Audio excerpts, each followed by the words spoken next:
Semua orang pasti pernah merasakan kesedihan, karena sedih tidak butuh perkenalan. Ia datang ketika kita gagal, ketika kita merasakan kesepian, atau ketika kehilangan orang yang tersayang. Tetapi sebenarnya ada sesuatu yang lebih dari sekedar kesedihan, sesuatu yang terkadang tidak pernah kita sadari, bahkan sering diabaikan.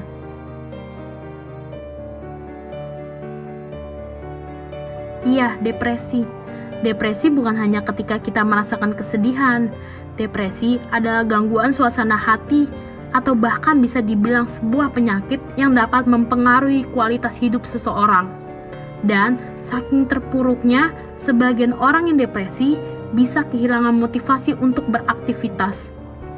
Sekitar 280 juta orang di dunia mengidap depresi, dan lebih dari 75%-nya tidak mendapatkan pertolongan yang dibutuhkan.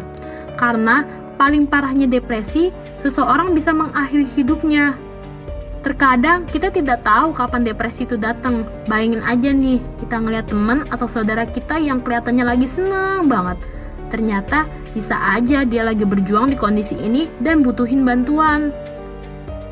Tapi sebenarnya apa aja sih yang bisa bikin orang jadi depresi? Banyak faktor yang bisa menyebabkan seseorang menjadi depresi, seperti faktor lingkungan, kayak trauma, tidak mendapatkan support, ditinggal orang tersayang, dan juga masalah hubungan.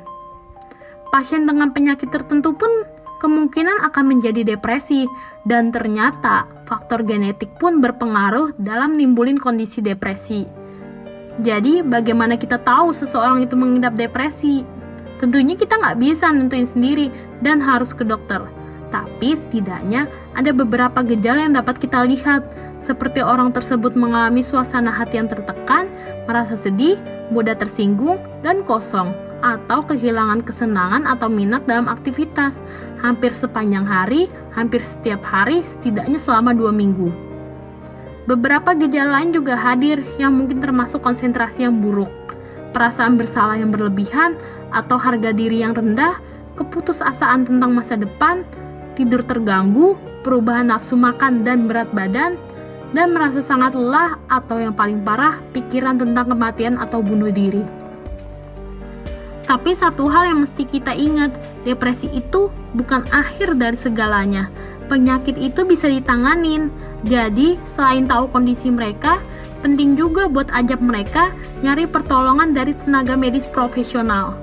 Atau seenggaknya kita jadi teman yang siap ngebantu di kondisi yang seperti ini. Jadi itu dia depresi, penyakit yang gak sembarangan tapi masih sering diabaikan.